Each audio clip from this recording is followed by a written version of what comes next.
وآل محمد صلاة اللهم صل على محمد.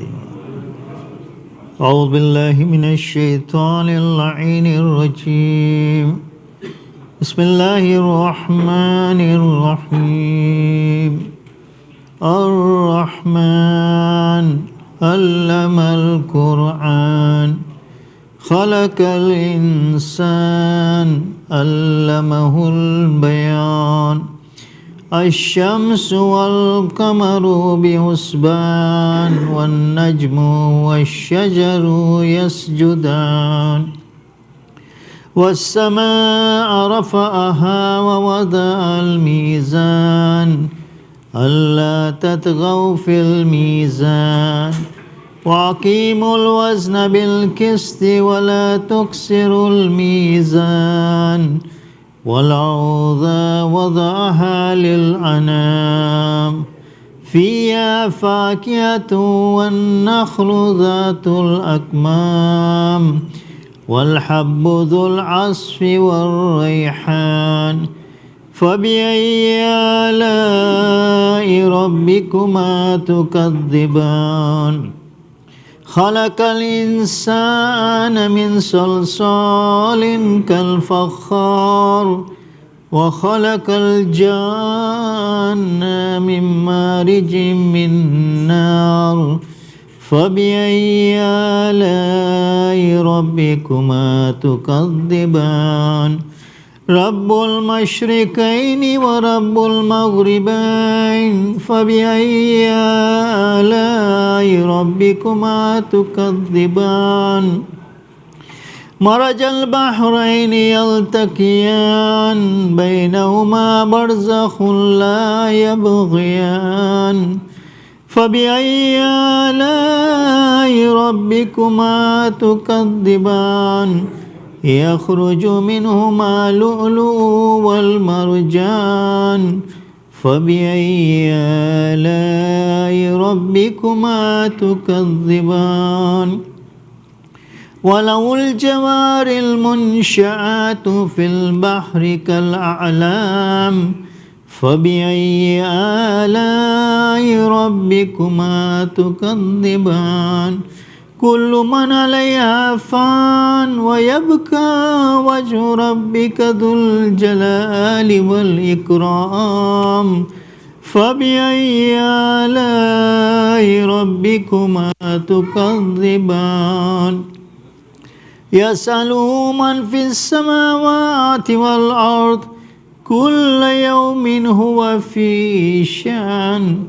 فبأي آلاء ربكما تكذبان. سنفرغ لكم أيها الثقلان. فبأي آلاء ربكما تكذبان. يا معشر الجن والإنس إن استطعتم أن تنفذوا من أقطار السماوات والأرض فانفذوا لا تنفذون إلا بسلطان. فبأي آلاء ربكما تكذبان. يرسل عليكما شواظ من نار ونحاس فلا تنتصران. فبأي آلاء ربكما تكذبان. فإذا انشقت السماء فكانت وردة كالدحان. فبأي آلاء ربكما تكذبان. فيومئذ لا يسأل عن ذنبه إنس ولا جان. فبأي آلاء ربكما تكذبان. يعرف المجرمون بسيماهم فيؤخذ بالنواصي والأقدام. فبأي آلاء ربكما تكذبان. هذه جهنم التي يكذب بها المجرمون يطوفون بينها وبين حميم آن فبأي آلاء ربكما تكذبان ولمن خاف مقام ربه جنتان فبأي آلاء ربكما تكذبان ذواتا أفنان فبأي آلاء ربكما تكذبان فيهما عينان تجريان فبأي آلاء ربكما تكذبان فيهما من كل فاكهة زوجان فبأي آلاء ربكما تكذبان متكئين على فروش بطائنها من استبرق وجنى الجنتين دان فبأي آلاء ربكما تكذبان فيهن كاسرات الطرف لم يطمثهن إنس قبلهم ولا جان فبأي آلاء ربكما تكذبان كأنهن الياقوت والمرجان فبأي آلاء ربكما تكذبان هل جزاء الإحسان إلا الإحسان فبأي آلاء ربكما تكذبان ومن دونهما جنتان فبأي آلاء ربكما تكذبان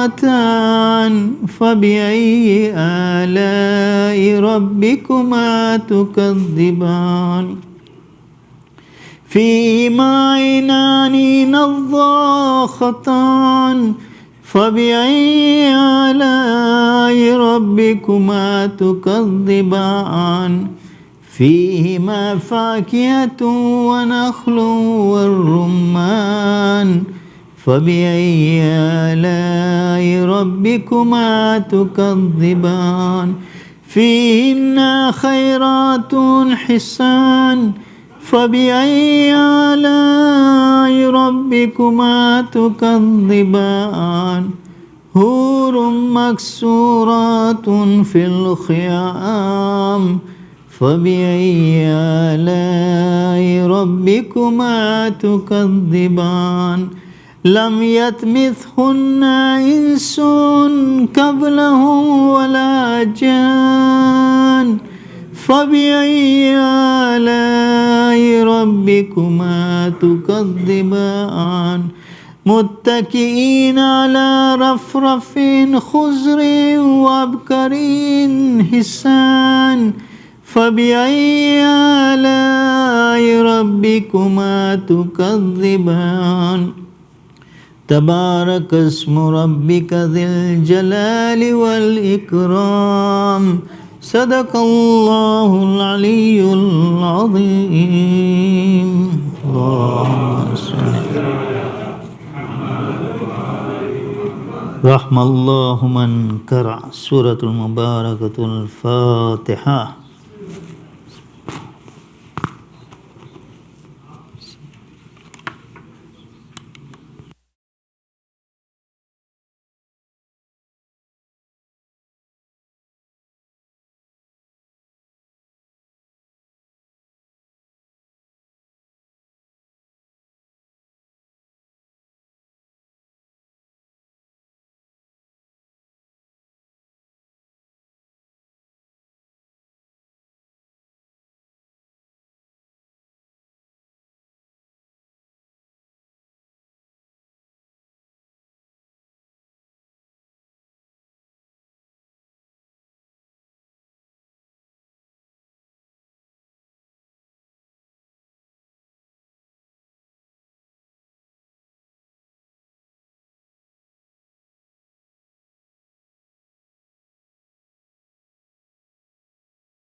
أعوذ بالله من الشيطان اللعين الرجيم.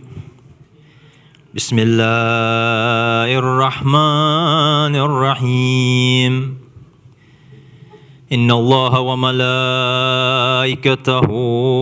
يصلون على النبي يا أيها الذين آمنوا صلوا عليه وسلموا تسليما.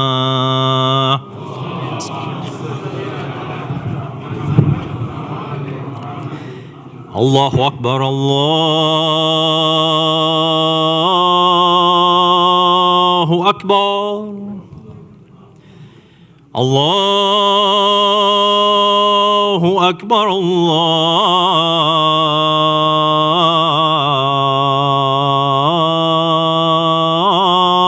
الله أكبر. أشهد أن لا إله إلا الله.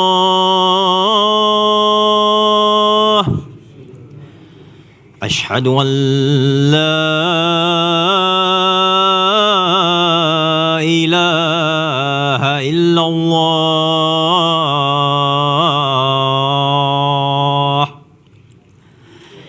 أشهد أن محمدًا رسول الله.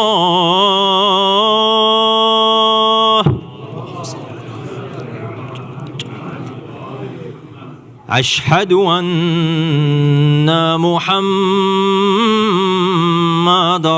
رسول الله.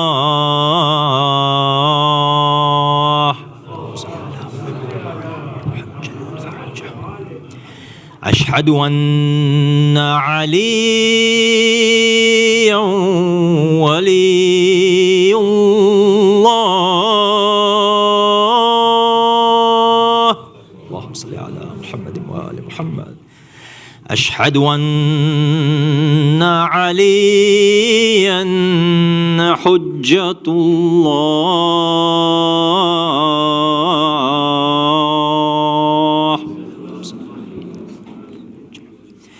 حي على الصلاة. حي على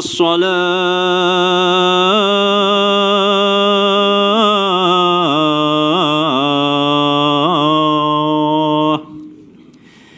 حي على الفلاح.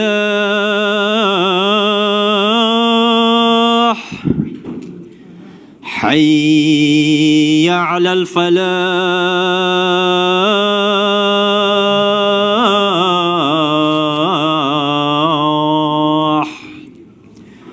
حي على خير العمل. حي على خير العمل. حي على خير العمل. الله أكبر الله أكبر. لا إله إلا الله. لا إله إلا الله. بسم الله الرحمن الرحيم. اللهم ارزقنا في الدنيا زيارة الحسين وفي الآخرة شفاعة الحسين وزدنا محبة الحسين. وصل اللهم على سيدنا محمد وآله الطيبين الطاهرين. اللهم صل على محمد وعلى محمد. بسم الله الرحمن الرحيم. الله أكبر الله أكبر. أشهد أن لا إله إلا الله. أشهد أن لا إله إلا الله. أشهد أن محمد رسول الله. أشهد أن محمد رسول الله. أشهد أن عليا ولي الله. أشهد أن عليا حجة الله. حي على الصلاة. حي على الصلاة. حي على الفلاح. حي على الفلاح. حي على خير العمل. حي على خير العمل. قد قامت الصلاة قد قامت الصلاة. الله أكبر الله أكبر. لا إله إلا الله. الله أكبر. بسم الله الرحمن الرحيم. الحمد لله رب العالمين الرحمن الرحيم مالك يوم الدين. إياك نعبد وإياك نستعين. اهدنا الصراط المستقيم صراط الذين أنعمت عليهم غير المغضوب عليهم ولا الضالين. بسم الله الرحمن الرحيم. أرأيت الذي يكذب بالدين فذلك الذي يدع اليتيم ولا يحض على طعام المسكين. فويل للمصلين الذين هم عن صلاتهم ساهون الذين هم يراءون ويمنعون الماءون. الله أكبر. سبحان ربي العظيم وبحمده. ربي صل على محمد وآل محمد. سمع الله لمن حمده. الله أكبر. سبحان ربي الأعلى وبحمده. اللهم صل على محمد وآل محمد. الله أكبر. أستغفر الله ربي وأتوب إليه. الله أكبر. سبحان ربي الأعلى وبحمده. اللهم صل على محمد وآل محمد. الله أكبر. بحول الله وقوته.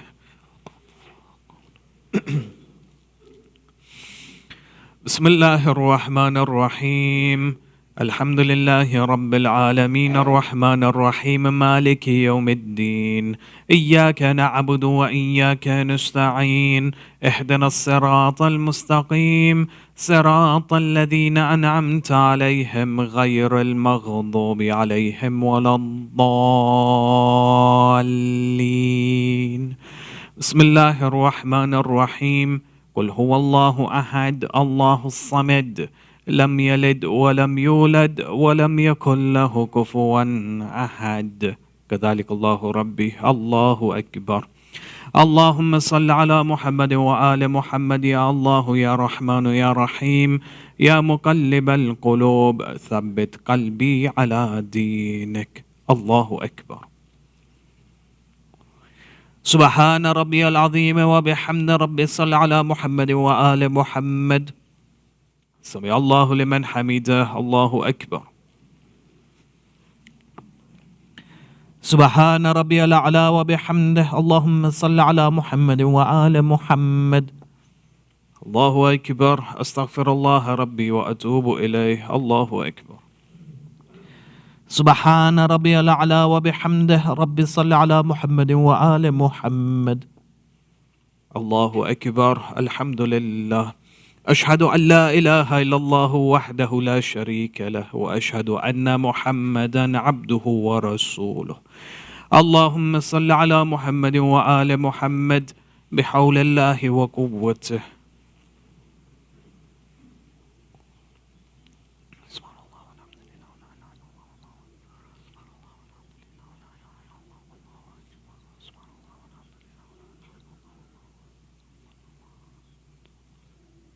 الله أكبر.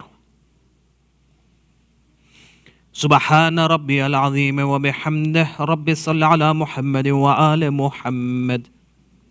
سمع الله لمن حمده. الله أكبر. سبحان ربي الأعلى وبحمده. اللهم صل على محمد وآل محمد. الله أكبر. أستغفر الله ربي وأتوب إليه. الله أكبر. سبحان ربي الأعلى وبحمده. ربي صل على محمد وآل محمد وعجل فرجهم. الله أكبر. الحمد لله. أشهد أن لا إله إلا الله وحده لا شريك له وأشهد أن محمدا عبده ورسوله. اللهم صل على محمد وآل محمد. السلام عليك أيها النبي ورحمة الله وبركاته. السلام علينا وعلى عباد الله الصالحين. السلام عليكم ورحمة الله وبركاته. الله أكبر. الله أكبر. الله أكبر.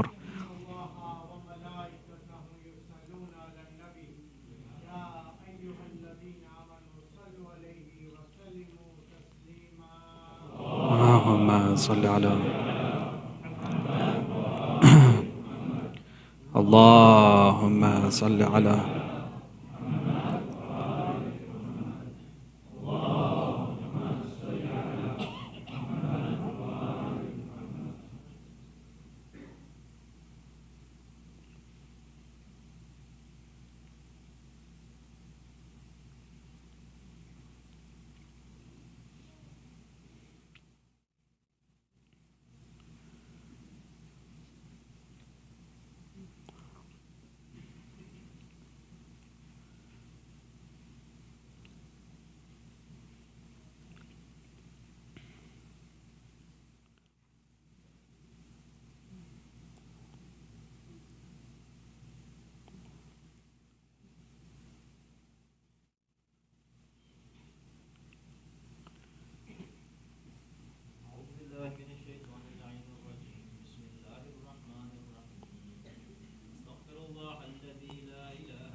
بسم الله الرحمن الرحيم.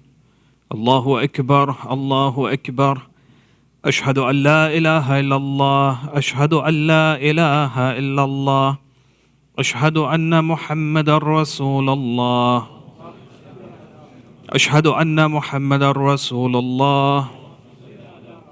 أشهد أن عليا ولي الله. أشهد أن عليا حجة الله. حي على الصلاة حي على الصلاة حي على الفلاح حي على الفلاح. حي على خير العمل حي على خير العمل. قد قامت الصلاة قد قامت الصلاة. الله أكبر الله أكبر. لا إله إلا الله. الله أكبر. بسم الله الرحمن الرحيم. الحمد لله رب العالمين الرحمن الرحيم مالك يوم الدين. إياك نعبد وإياك نستعين. اهدنا الصراط المستقيم صراط الذين أنعمت عليهم غير المغضوب عليهم ولا الضالين. بسم الله الرحمن الرحيم. والعصر إن الإنسان لفي خسر إلا الذين آمنوا وعملوا الصالحات وتواصوا بالحق وتواصوا بالصبر. الله أكبر. سبحان ربي العظيم وبحمد ربي صل على محمد وآل محمد. سمع الله لمن حمده. الله أكبر. سبحان ربي الأعلى وبحمده. اللهم صل على محمد وآل محمد. الله أكبر. أستغفر الله ربي وأتوب إليه. الله أكبر. سبحان ربي الأعلى وبحمده. اللهم صل على محمد وآل محمد.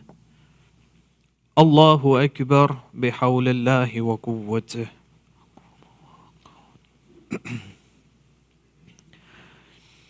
بسم الله الرحمن الرحيم. الحمد لله رب العالمين الرحمن الرحيم مالك يوم الدين. إياك نعبد وإياك نستعين. اهدنا الصراط المستقيم صراط الذين أنعمت عليهم غير المغضوب عليهم ولا الضالين. بسم الله الرحمن الرحيم. قل هو الله أحد الله الصمد لم يلد ولم يولد ولم يكن له كفوا أحد. كذلك الله ربي. الله أكبر.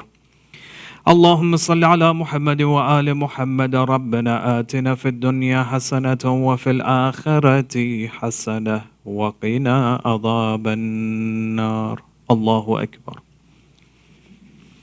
سبحان ربي العظيم وبحمد ربي صل على محمد وآل محمد. سمع الله لمن حمده. الله أكبر. سبحان ربي الأعلى وبحمد ربي صل على محمد وآل محمد. الله أكبر. أستغفر الله ربي وأتوب إليه. الله أكبر. سبحان ربي الأعلى وبحمد ربي صل على محمد وآل محمد. الله أكبر. الحمد لله. أشهد أن لا إله إلا الله وحده لا شريك له وأشهد أن محمدا عبده ورسوله. اللهم صل على محمد وآل محمد بحول الله وقوته.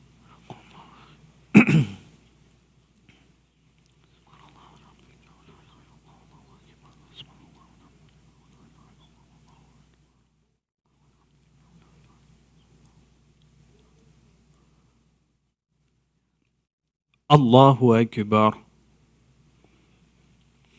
سبحان ربي العظيم وبحمد ربي صل على محمد وآل محمد. سمع الله لمن حمده. الله أكبر. سبحان ربي الأعلى وبحمد ربي صل على محمد وآل محمد. الله أكبر. أستغفر الله ربي وأتوب إليه. الله أكبر. سبحان ربي الأعلى وبحمده. اللهم صل على محمد وآل محمد. الله أكبر بحول الله وقوته.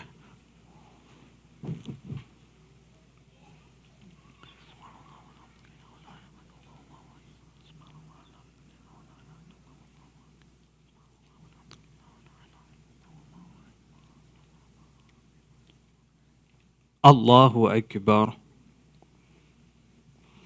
سبحان ربي العظيم وبحمده ربي صل على محمد وآل محمد.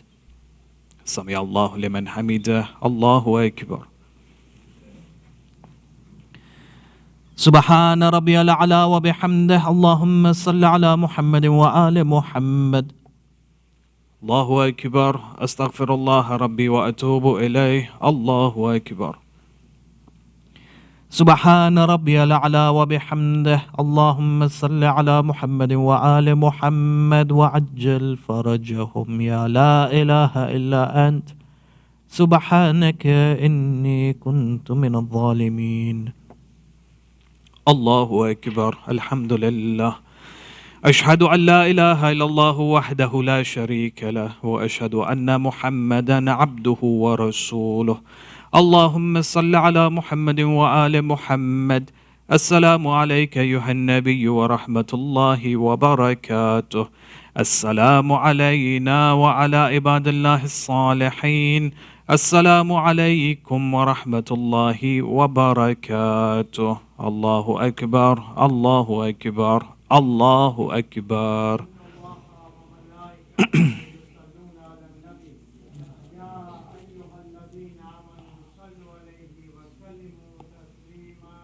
اللهم صل على الله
الرحمن الرحيم. اللهم إنه ليس العلم بموضع رزقي وإنما أطلبه بخطرات تخطر على قلبي فأجول في طلبه البلدان فأنا فيما أنا طالب كالحيران لا أدري في سهل هو أم في جبل أم في أرض أم في سماء أم في بر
بر محمد و آل محمد صلوات.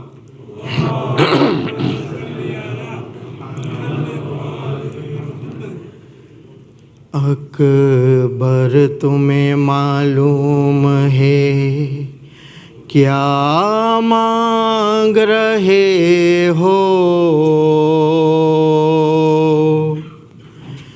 تم باپ سے مرنے کی رضا مانگ رہے ہو. اکبر تمہیں معلوم ہے کیا مانگ رہے ہو، تم باپ سے مرنے کی رضا مانگ رہے ہو. اس عالم غربت میں تمہیں جانے دوں کیسے، اس دشت مصیبت میں تمہیں جانے دوں کیسے، اس وقت قیامت میں تمہیں جانے دوں کیسے. اے لال جو تم اذن ویگا مانگ رہے ہو، تم باپ سے مرنے کی رضا مانگ رہے ہو. کیا گزرے گی اس باپ کے دل پر نہیں سوچا، تم نے یہ میری جان والے اکبر نہیں سوچا. مر جاؤں گا میں تجھ سے بچھڑ کر نہیں سوچا، تم مجھ سے ضعیفی کا عصا مانگ رہے ہو، تم باپ سے مرنے کی رضا مانگ رہے ہو. اکبر تمہیں معلوم ہے کیا مانگ رہے ہو، تم باپ سے مرنے کی رضا مانگ رہے ہو. دل روتا ہے نظروں سے اگر دور ہو بیٹا، کس طرح جدائی تیری منظور ہو بیٹا. تم ہی میری آنکھوں کے ہو نور ہو بیٹا، مجھ سے میری آنکھوں کی ضیا مانگ رہے ہو، تم باپ سے مرنے کی رضا مانگ رہے ہو. اکبر تمہیں معلوم ہے کیا مانگ رہے ہو، تم مجھ سے مرنے کی رضا مانگ رہے ہو. سینے پہ سینہ شان سے میدان میں کھاؤ، تصویر پیمبر کی تہ خاک ملاؤ. کیا اس لیے مرنے کی رضا مانگ رہے ہو، تم باپ سے مرنے کی رضا مانگ رہے ہو، تم باپ سے مرنے کی رضا مانگ رہا ہو. اکبر تمہیں معلوم ہے کیا مانگ رہے ہو، تم باپ سے مرنے کی رضا مانگ رہے ہو بابا بابا بابا بابا مجھے معلوم ہے کیا مانگ رہا ہوں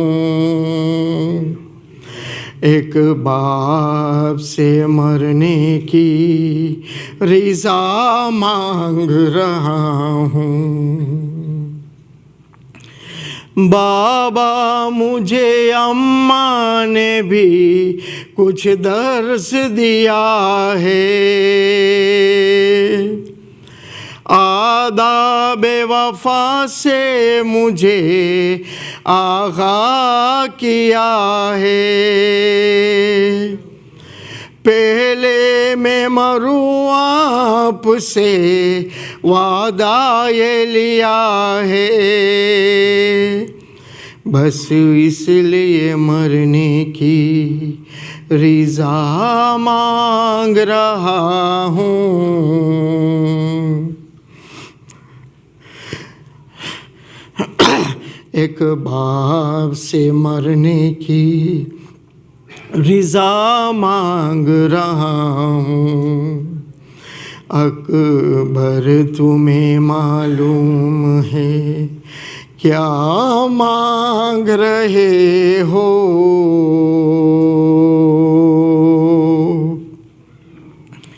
تم باپ سے مرنے کی رضا مانگ رہے ہو بر محمد و آل محمد صلوات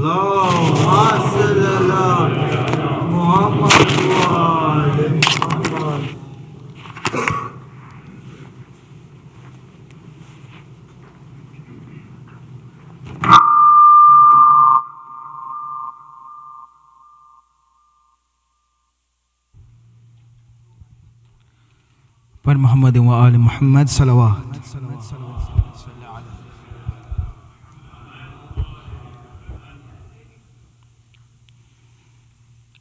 پھوپھی ماں کا لاڈلا مقتل کو جب چلا زینب کا ام لیلا کا دل ڈوبنے لگا پھوپھی ماں کا لاڈلا مقتل کو جب چلا زینب کا ام لیلا کا دل ڈوبنے لگا کرب و بلا کے دشت میں ایک حشر تھا بپا رخصت ہوا تھا جس گھڑی اکبر حسین کا حسرت سے نور عین کو تکنے لگے حسین رہوار اس کا روک کے کہنے لگے حسین اکبر ذرا ٹھہر اکبر ذرا ٹھہر اکبر ذرا ٹھہر اکبر ذرا ٹھہر جی بھر کے دیکھ لوں میں تجھے اے میرے پسر اکبر ذرا ٹھہر اکبر ذرا ٹھہر اکبر ذرا ٹھہر ایک اس دل کا تم قرار ہو آنکھوں کا نور ہو چاہوں گا کیسے نور یہ نظروں سے دور ہو تجھ سے بچھڑ کے کیسے جیے گا تیرا پدر اکبر ذرا ٹھہر اکبر ذرا ٹھہر اکبر ذرا ٹھہر ہوگا مغال ایسے میں خود کو سنبھالنا آسان ہوگے سینے سے برچھی نکالنا دیکھوں گا کیسے تیرا کلیجہ لہو میں تر اکبر ذرا ٹھہر اکبر ذرا ٹھہر اکبر ذرا ٹھہر اب مرثیے میں بدلے گی اکبر تیری اذان لیلا کا آج دشت میں لٹ جائے گا جہاں دیکھے گی جب وہ سحری کی لڑیوں کو خاک پر اکبر ذرا ٹھہر اکبر ذرا ٹھہر اکبر ذرا ٹھہر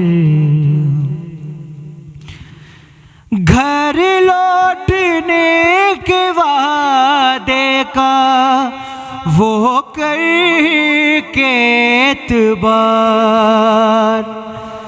سغرا تیرا مدینے میں کرتی ہے انتظار سغرا تیرا مدینے میں کرتی ہے انتظار مر جائے گی وہ سن کے تیری موت کی خبر اکبر ذرا ٹھہر اکبر ذرا ٹھہر اکبر ذرا ٹھہر اور لاشا میں تیرا لے کے جو خیمے میں جاؤں گا زینب کو ام لیلا کو کیسے دکھاؤں گا پٹھتا ہے تیرے باپ کا یہ سوچ کر جگر اکبر ذرا ٹھہر اکبر ذرا ٹھہر اکبر ذرا ٹھہر اور ساتھی نہیں ہے کوئی رہا مصیبت غازی بھی میرا قتل ہوا مصیبت لاشا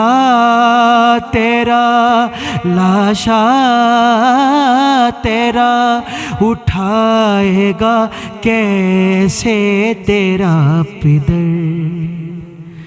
اکبر ذرا ٹھہر، جی بھر کے دیکھ لوں میں تجھے اے میرے پسر، اکبر ذرا ٹھہر۔ پر محمد و آل محمد صلوات۔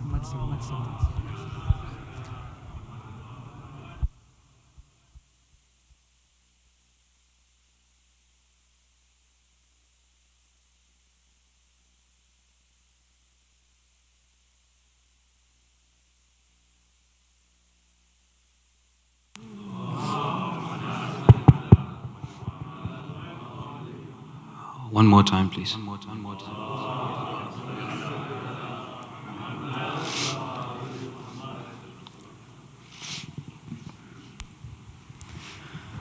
اکبر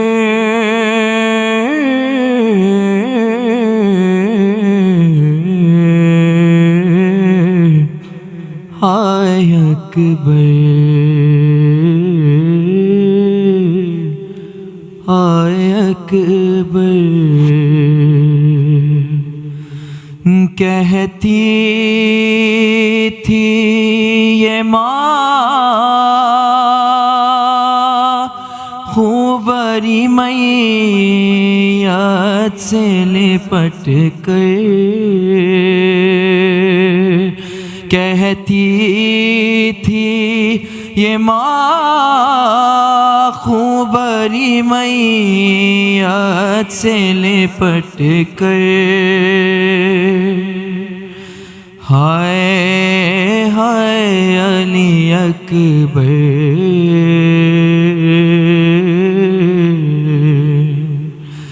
ہائے ہائے علی اکبر،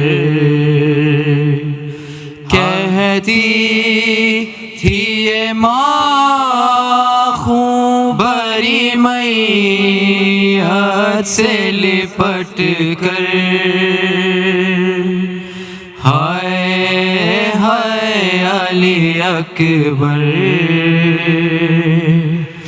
ہائے ہائے علی اکبر، ارمان تھا پہناؤں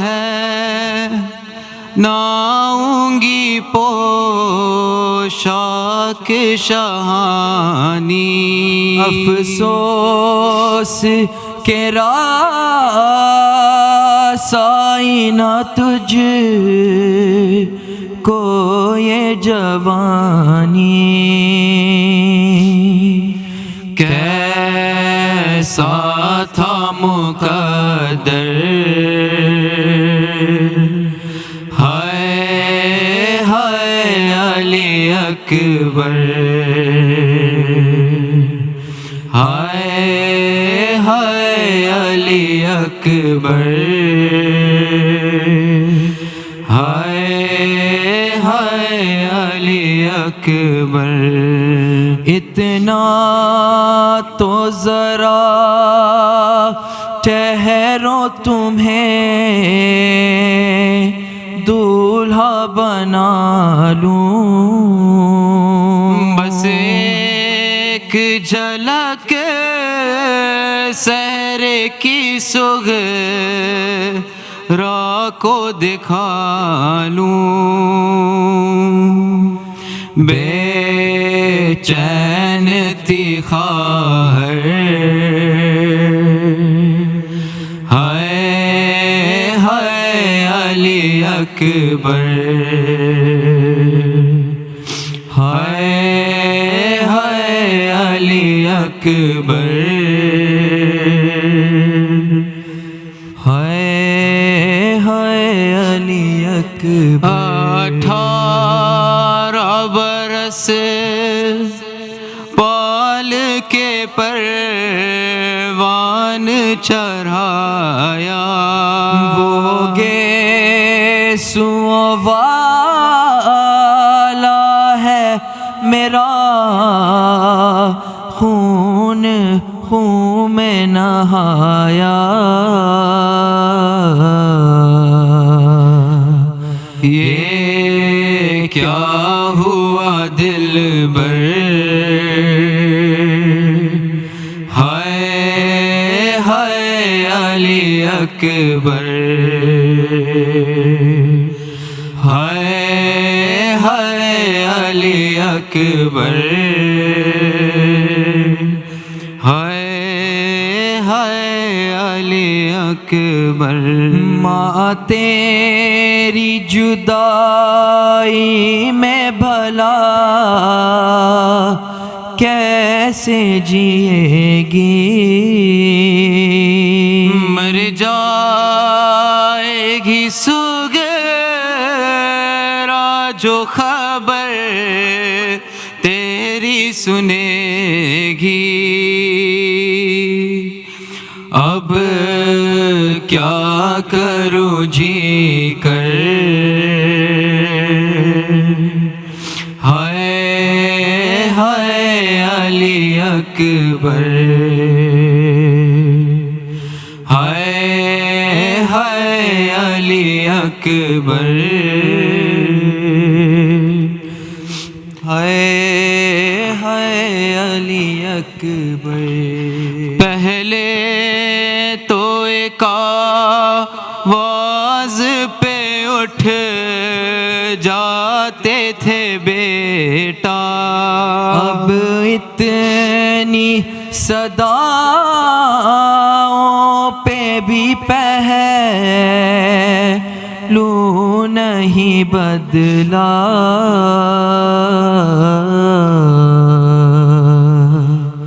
کیا ہو گیا دلبر، ہائے ہائے علی اکبر، ہائے ہائے علی اکبر، ہائے ہائے علی اکبر۔ تم ہچکیاں لے کے جو دم توڑ رہے ہو، ماں سے ہمیشہ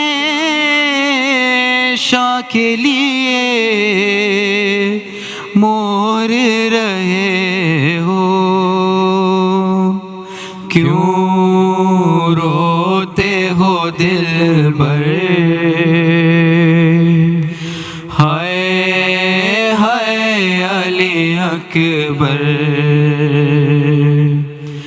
ہائے ہائے علی اکبر، ہائے ہائے علی اکبر۔ کہتی تھی یہ ماں خوبری میت سے لپٹ کر، ہائے ہائے علی اکبر،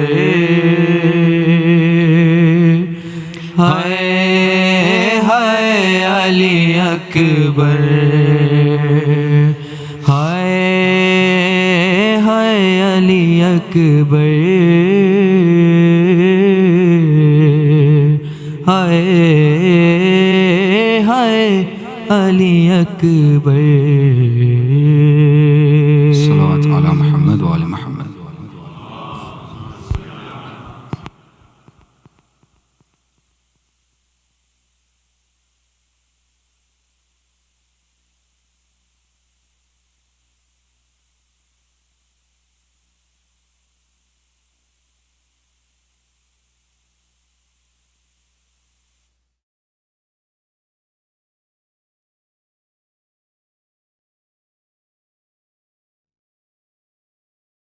Ar-Rahmaan ar-Rahim. Our visiting speakers, Sheikh Anwar Jaffer, Zakira Batul Arastu, respected elders, dearest brothers and sisters in Iman, Assalamu alaikum, Jameen wa rahmatullahi wa barakatuh.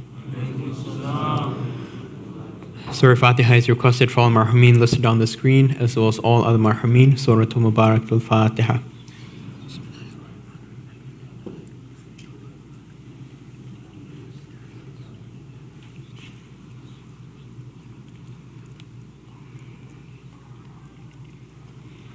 Dua Shafa'is is requested for all those in need here and elsewhere, as well as those listed on the screen. Let us recite together. Bismillahir Rahmanir Rahim. أَمَّن يُجِيبُ الْمُضْطَرَّ إِذَا دَعَاهُ وَيَكْشِفُ السُّوءَ أَمَّن يُجِيبُ الْمُضْطَرَّ إِذَا دَعَاهُ وَيَكْشِفُ السُّوءَ أَمَّن يُجِيبُ الْمُضْطَرَّ إِذَا دَعَاهُ وَيَكْشِفُ السُّوءَ أَمَّن يُجِيبُ الْمُضْطَرَّ إِذَا دَعَاهُ وَيَكْشِفُ السُّوءَ أَمَّن يُجِيبُ الْمُضْطَرَّ إِذَا دَعَاهُ وَيَكْشِفُ السُّوءَ. Ya Allah. The senior committee is inviting all ladies and children for Hussein Day, which will inshallah take place on Saturday, August 26th at 5 p.m. All ladies and children are encouraged to register for this informative program. At this time, let us invite Sheikh Anwar Jaffer to please come forward for tonight's Majlis. By Muhammad wa ala Muhammad salawat.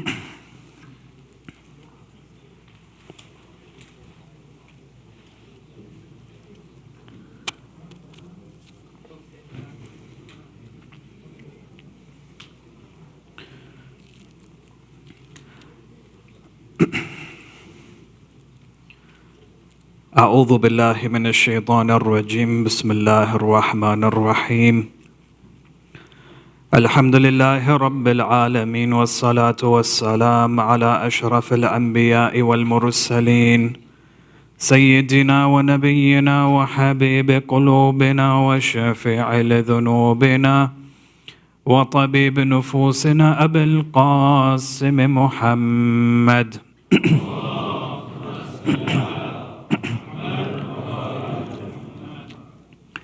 والصلاة والسلام على أهل بيته الطيبين الطاهرين المعصومين المظلومين ولعنة الله على أعدائهم أجمعين إلى قيام يوم الدين. وفقنا الله وإياكم بعلم وعمل صالح ببركة الصلاة على محمد وآل محمد.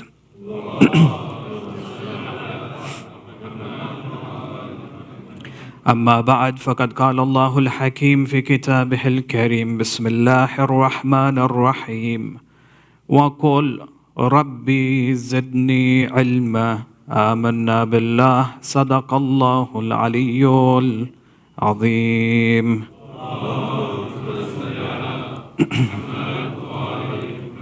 Respected elders, brothers and sisters, Assalamu alaikum wa rahmatullahi wa barakatuh. There was a profound scholar by the name of Ibn Tufail, Sunni scholar. He lived about 900 years ago. Ibn Tufail, they say he was a polymath, meaning he was a master in many different sciences, amongst it theology, philosophy, astronomer. He was an astrologer, he was a mathematician, and he specialized in medicine as well. So he was a polymath, he was someone who mastered many different fields. And this was quite common if you look at, for example, the history of Islam from a holistic perspective. They say he wrote a book, and the name of the book is Hayy ibn Yaqdhan. And the translation literally is alive, son of awake. Or the one who is alive, son of the one who is awake. Hayy ibn Yaqdhan. The premise of this book, it's remarkable, it's a very interesting book because from an academic perspective, from an educational perspective, a pedagogical perspective, it was one of the earliest books where Ibn Tufail was able to understand all of the complex philosophical aspects that were discussed in his time, and for him to then translate it as a story to present to the lay person. So Hayy ibn Yaqdhan is a novel, an Islamic novel, where he talks about a person who was raised in an island isolated from the rest of humanity. You know, we have the Jungle Book, Mowgli. Yes, he was raised amongst the animals. It's the same principle. But this was predated 900 years ago. So it's much, much older. He says that there was this child, an infant, who was raised in an island. And as he was raised by an antelope. The antelope was his mother. So as he was raised by the antelope or the deer would look after him, provide food, milk, and so on and so forth. As he grew up and matured, he would then, for example, communicate with the birds and the different types of animals he was surrounded with. He would communicate with the fishes.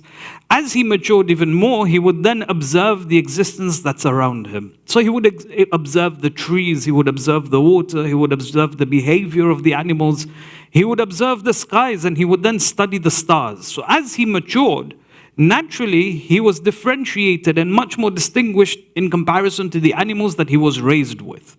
Now, Ibn Tufail was making a very powerful argument here, that if a human being alone is raised, isolated from the rest of humanity, fitratan, he would recognize that there is a creator. So the claim that Ibn Tufail was now proposing through this novel was that this person who is isolated and alienated from the rest of the world, when he observed the existence that he was surrounded with, he recognized that there is a greater power who has designed everything.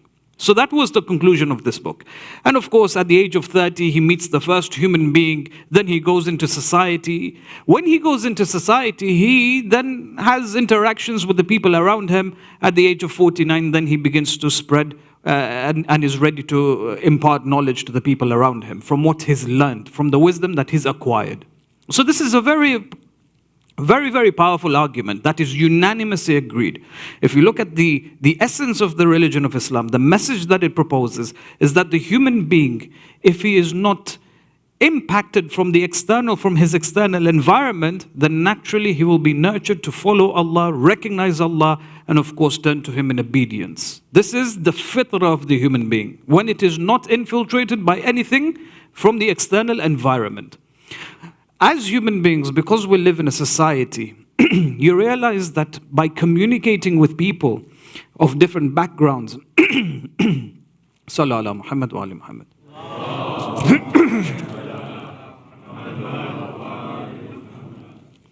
People with different backgrounds and different ideologies and different concepts and different cultures and languages, you realize that it is very, very possible for us to have doubts within what we believe in.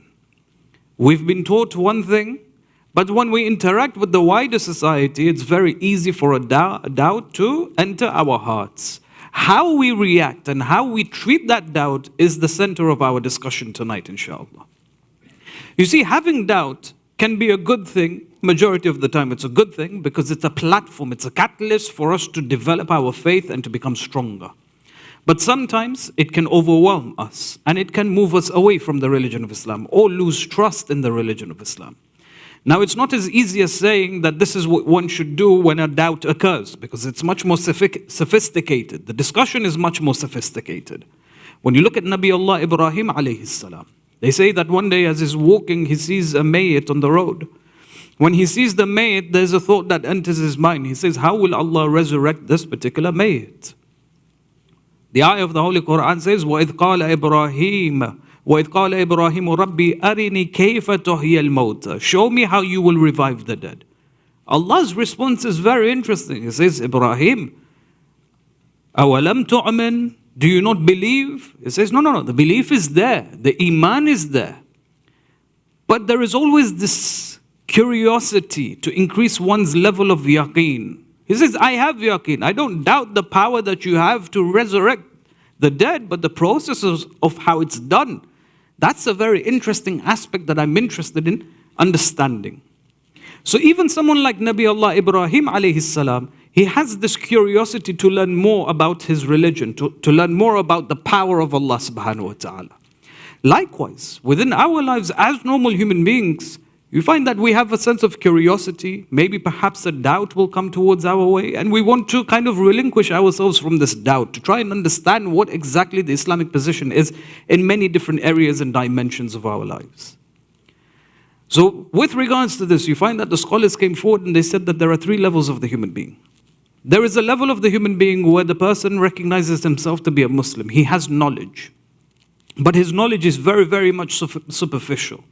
When a doubt comes towards him, when a shubha, a doubt comes towards him, you find that he becomes very shaky and he's willing to compromise or even leave the religion of Islam. The knowledge that he has is not strong enough for him to protect himself from the doubts that come towards him. So the religion of Islam is not just about learning and memorizing and gathering or acquiring information and storing that information somewhere in ourselves. It's a bit more than that. It has to be experiential. Once knowledge is given to us, then we have to put it into practice. We need to invest our time, we need to invest our energy to mold ourselves according to what we know. When a person practices what he knows, then he reaches the second level, which is known as al-Iman. This person has faith. He practices what he knows. He lives his life according to the Muslim Islamic values. Then when a shubha or a doubt approaches him, he is able to counteract it. It shakes his faith, but not significantly. So he goes out, he learns, he asks the ulama, he gains knowledge, and so on and so forth, and he's able to overcome these doubts. The third level is the level of yaqeen. Yaqeen meaning that whenever a doubt comes towards a person, he is absolutely certain with regards to his beliefs. It doesn't move him in any way whatsoever. Regardless of how powerful the doubt may be, because he is well grounded in his faith, he does not move from his position. Al-Istiqama. We recite this in Surah Al-Fatiha, yes? Ihdina as-sirat al-mustaqim. Guide us on the path which is very much established, not the right path, the path which is established, grounded. Give me istiqama, that I too am grounded. Whereas if the entire world was to shake, I am standing firm. And when a person stands firm in such a way, you find that other people will collect towards him to seek support. That's the meaning of istiqama. That's the meaning of sirat al-mustaqim. They say a man by the name of Abu Hashim al-Jaffer came towards Imam al-Hadi alayhi salatu wassalam.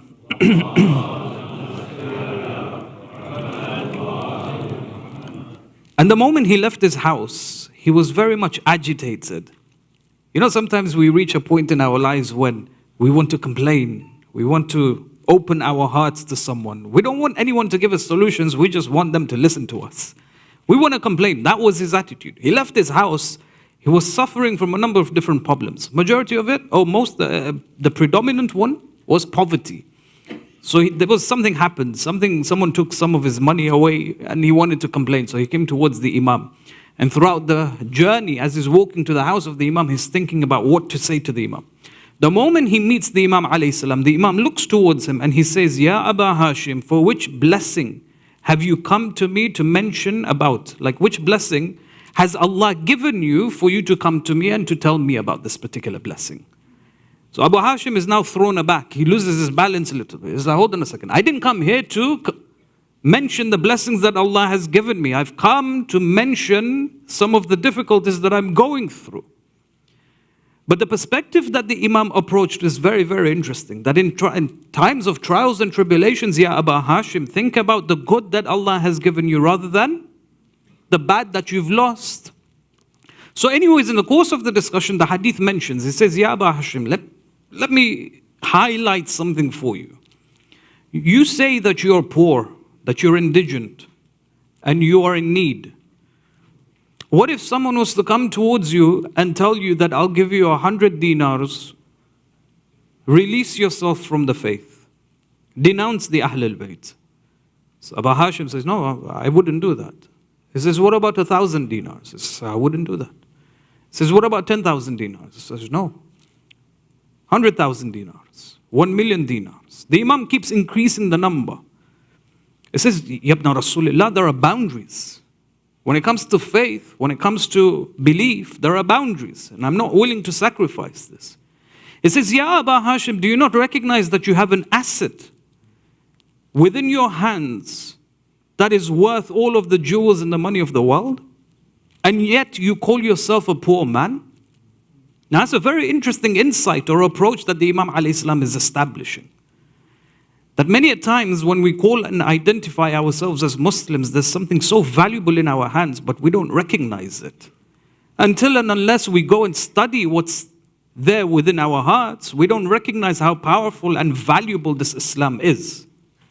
So, as we communicate with society, we face different types of doubts. There are two major types of doubts, and our approach to these doubts are very different. So the first type of doubts, which are considered to be insignificant, and I'll explain what this means, insignificant doubts. Our attitude towards these insignificant doubts is that we should ignore them. But then you have the other category, which doubts may appear as significant, but then there are different solutions depending on the type of the doubt.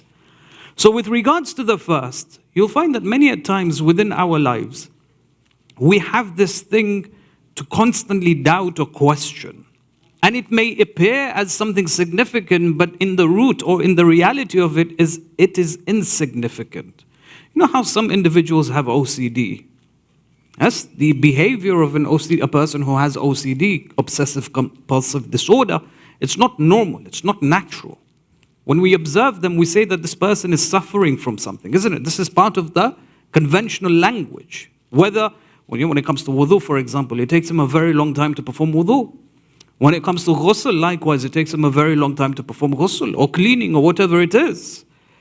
This behavior is not natural. So in the same way, in the same principle, you find people, when it comes to certain aspects of Islam, reality, with regards to the truth, obsessively and compulsively, they ask questions. Our attitude towards this is that we should ignore such questions. You'll find, for example, you'll come across a person, he'll ask a very innocent question.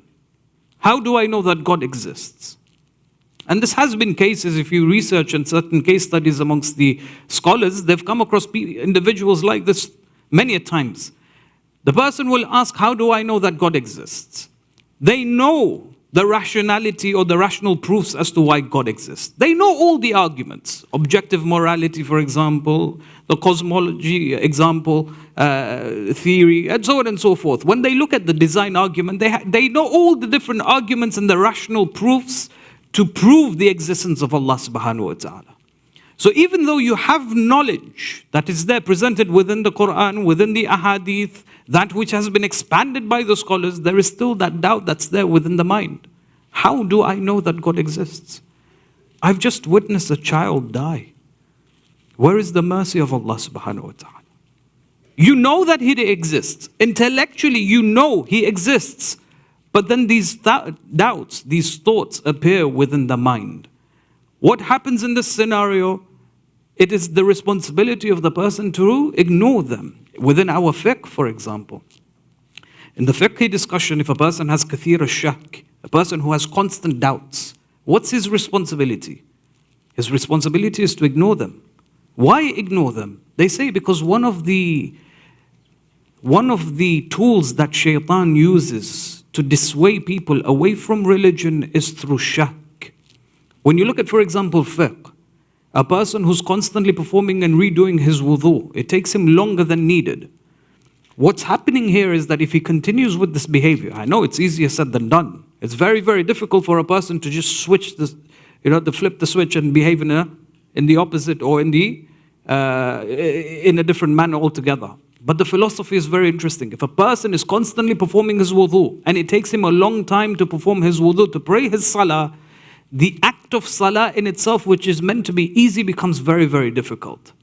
And for him to maintain that 5 times a day, every single day, naturally salah, which is an easy act, becomes heavy. So there is this taste that is created towards salah, and naturally he moves away from it.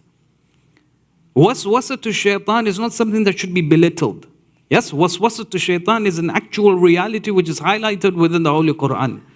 With regards to fiqh, this is how shaitan works. He makes certain acts which are easy, very heavy for us. Then you have within our aqeedah likewise. Shaitan will come and implant a thought within our minds. الَّذِي يُوَسْوِسُ فِي صُدُورٍ nas. He communicates with the human being, but not on a physical level. He manipulates the thought of the human being. A doubt emerges. It's a very simple doubt. But the person knows the answers, but yet he still asks. The asking carries no weight in this regards. Why? Because he knows the answers. The doubt is just there, regardless of all the rational proofs you give him and evidential proofs you give him, it will not subsist that doubt. That doubt will not be removed. So it is the individual responsibility of the person to then ignore it. You know, we behave like this in society. The way we behave with other people is the same principle. If you come across a person who lacks common sense, for example, who has no knowledge in certain areas, would you engage in a discussion with them? Let's say someone in the street, for example, you're talking to them. You know that they're wrong. You know that they lack knowledge. Let's say, for example, you specialize in engineering. And they're talking about whatever it is engineers talk about. And you know that he's wrong. You know that his arguments are fallacious in nature.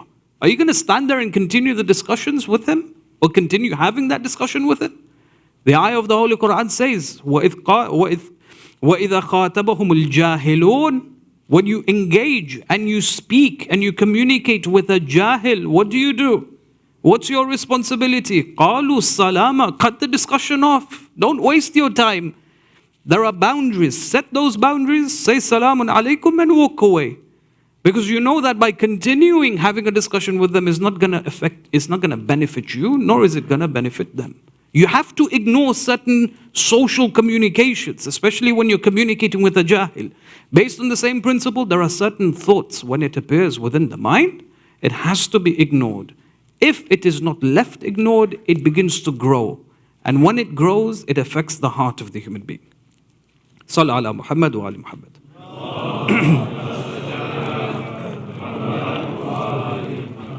So, there is a very strong need, there is an absolute necessity for us to be aware of what type of a doubt we're dealing with, whether we know what the answers are, and how we can react accordingly. The second type of doubt is much more important, and they can be manifested in a number of different ways. These doubts, they appear to us, and the nature of these doubts are different. So, for example, sometimes we'll have doubts which are based on intelligence. The doubt itself is an intellectual doubt. Or sometimes it's a moral doubt. Or sometimes it's a spiritual doubt. Sometimes it's a social doubt. Sometimes it's a doubt which is stemmed from egocentrism. It's based on one's arrogance. Is it easy to say that if a person has doubt, refer to the ulama or read books and gain knowledge to overpower those doubts? No, because the nature of all of these doubts are different, and the source of it is different, the solution therefore has to be different. With regards to the first one, intellectual doubts. A person who has an intellectual doubts, usually you see this when there is a discussion between Islam and science. And this has exacerbated much more within the past 20 years or so. You'll find that there are many Muslims, when they heard about, for example, the God particle. Yes, the God particle, it was a big thing a few years ago, that the God particle gene has been found. Found that some Muslims, they came and they said that we feel shaky now. Why? The God particle gene, if you read about it, it's got nothing to do with theology. It's got nothing to do whether God exists or not. It's just with regards to one particular area of the human body that has no relationships with Allah subhanahu wa ta'ala. But it shook the foundations of the faith of certain Muslims. When you look at the concept of evolution, evolution was a big thing about 10 years ago. When these bestseller books were now being published and sold, you found that this idea was now being propounded. It was now being expanded. So now people started asking questions. Well, hold on a second. The Quran tells us one thing, but then science has now discovered something which is absolute opposition to what the Quran is saying. It's as if it's a dichotomy in itself. Well, it's not. You see, many a times we think that there is an opposition between what science says and what Islam says because of our lack of understanding. Today you find that there are Muslim researchers who have excessively researched with regards to evolution. They say that there is a lot in evolution, the concept of evolution, that Islam accepts. Just in a small few minority aspects, Islam doesn't accept. But that's a separate discussion in itself. If you look at science as it is, within the fields of academia, you find that there are at least 10 or more different models of evolution. Darwinism is just one of these models, yet it is the loudest of these models. Amongst the senior academics within, for example, Oxford and Cambridge, there's a constant debate, it's a contentious issue. There are many who devalue this concept of Darwinism. They prefer other models more so than Darwinist model of evolution. So there's a deep argument and debate even amongst the specialists in this area. It's not conclusive in any way whatsoever. When you look at, for example, the Big Bang Theory, 20 years ago, this was something quite big within our communities. For some, it shook the foundations of the faith. Again, our inability to reconcile what Islam says with regards to this particular theory, you found that many people were shaky in their faiths. You just have to research a little bit. You don't have to be a master in the field. Just research a little bit, understand what type of questions need to be asked, and it could strengthen one's faith. There are 17 models with regards to the Big Bang Theory. How the Big Bang occurred. 17 models. Yes, we've probably heard of one particular model specifically, but there are 17 amongst the academics in this field. When you turn towards the golden age of Islam, this was a very interesting period where the Muslim civilization was significant in the world. You know, when the Prophet came and introduced Islam to the people, they say 500 years later, it brought forth what is known as the golden age of Islam. For a good 500 years, Islam was the leading language, or Arabic was the leading language in academia. The revolution of the Prophet triggered a very powerful movement that the world had never seen before. Yes, the golden age of Islam, when Islam flourished. You found many of the scholars who were nurtured within this particular era, they were considered to be leading scientists. They are the ones who laid the foundations of medicine, who laid the foundations of astronomy, astrology, and all of the different things that we today have taken for granted. It's all come from Muslims. Algebra, it was established by a Muslim. Yes? Science in itself was built and developed by Muslims. When they began to uncover the secrets of existences, they realized the power and the authority of Allah subhanahu wa ta'ala. What it did was it increased their iman. Never did they replace God with science. So it's the attitude. So from this perspective, you realize that when it comes to an intellectual doubt, there are always answers available. A person just needs to sit with an open mind, unbiased, and understand where Islam stands and where exactly modern science stands. Is there a possibility for reconciliation or no? Majority of the time, there is a possibility. You know, Bertrand Russell, the famous British philosopher in the UK, Bertrand Russell. In 1948, he had a public debate with a priest. And during the course of this debate, he started making certain claims. And the claim was, he said that the universe is absolute. The universe is absolute, meaning what? The universe is pre-eternal. It has always existed. It didn't come into existence. This was the opinion that he had. He was a famous atheist.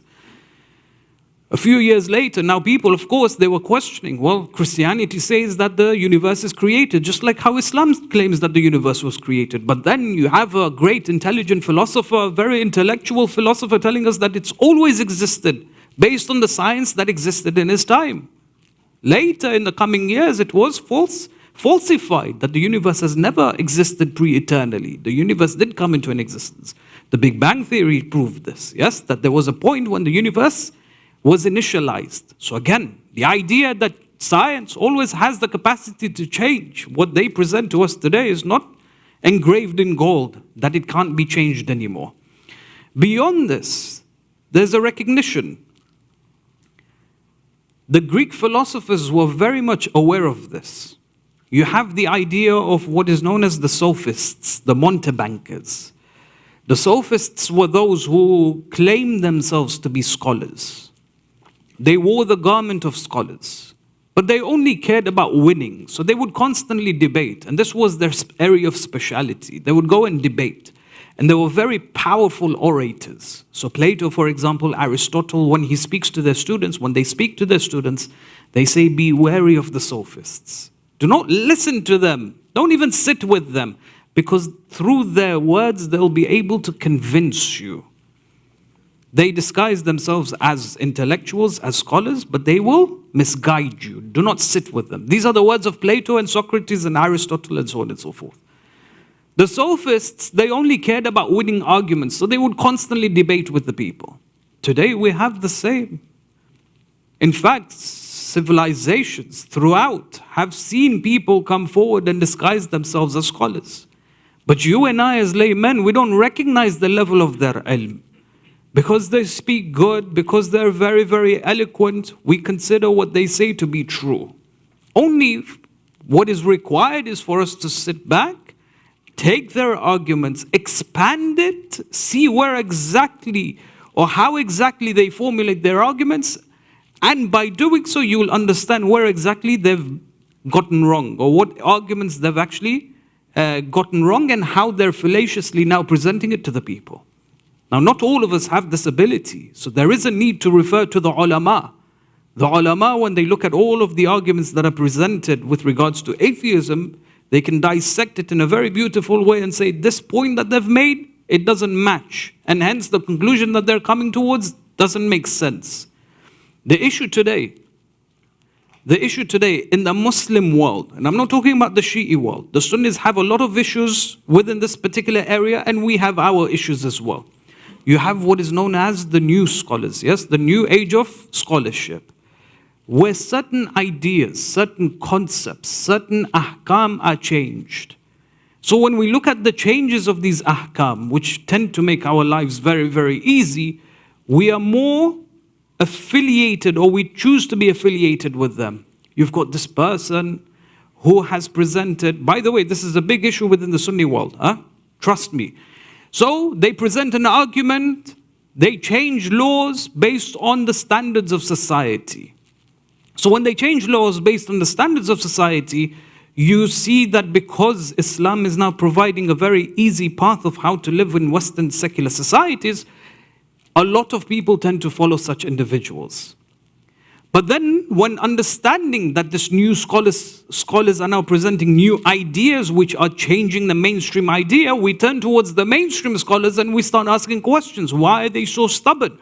Why are they so unwilling to change? I'm sure many of you have heard these arguments before, yes? The Marja, he doesn't live in Florida. He doesn't know the problems that I'm going through. The Marja, he doesn't live in the UK. He doesn't know how people live in the West. The assumption by asking such a question is that Islamic law or the Sharia changes depending on where you live. Not necessarily. The religion of Islam, the message of Rasulullah is for all human beings. It's as if Islam is presenting an Islamic culture that everyone comes under. Not that Islam and the Sharia changes depending on where you live. That's an assumption that we've made. As we've mentioned in the previous night, Islam has its own system. Secular society has its own system. And sometimes we want to force the two to meet somewhere, but it will never meet, because these are two very simple, separate systems. The second, social doubts. Do not undermine the fact that we as social humans, as social beings, are influenced by the environment that we're in. There was a study that was done, a research, an experiment that was done in Stanford University. It's very famous in the 1970s sometime, where it's known as the study of the prisoners and the guards. 24 participants were chosen from colleges, different colleges. They were brought towards, it was all a simulation, by the way. So these 24 college students were separated into two. You had 12 guards and 12 prisoners. They were in a simulated prison. The guards, and it was very, very real. So these prisoners, they were arrested in public. They were taken to the police station. Fingerprints were taken, mugshots were taken, and so on and so forth, and they were placed in prisons. The experiment itself lasted for 12 days. 6 days, in fact. 6 days. The experiment lasted 6 days because they had to stop it. They realized that because of the social environment that they were placed in, because the authority was given to the guards began to use their power abusively. And the prisoners, they felt victimized by the guards, meaning that the guards took their roles very, very seriously, and the prisoners took their roles very, very seriously. It was all simulated. None of it was real. They say on the second day, one of the prisoners was abused to such an extent that he was demanding a lawyer. Yes, it was simulated. It was all fake. But the impact it had on their psychology was that they thought all of it was real. There was another study that was done. They got a bunch of, again, Stanford University, they got a bunch of participants. All of the participants were actors except for one participant. He was genuine. He genuinely thought he was part of the experiment. So they placed 3 lines on the wall, A, B, and C. The shortest line was C. So the leader of the research of the experiment turned to the first participant, who was an actor, and he asked him, he said, which of these 3 lines is the shortest line? Now the shortest line was C. So which line is the shortest? So the participant said A. Then the second person, it said A. The third person said, it's A. All of them said A is the shortest line, when in fact it was C. When they came to the genuine participant, they asked him which line is the shortest. He said it's A.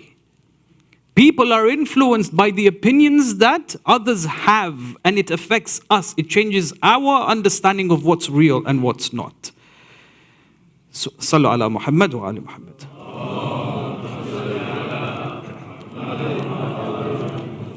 So when you realize that doubts can sometimes emanate from the opinions that people have, and nowadays a lot of people have the right to their own opinions. On Twitter, if you spend an hour on Twitter, you'd recognize how many people have their own opinions.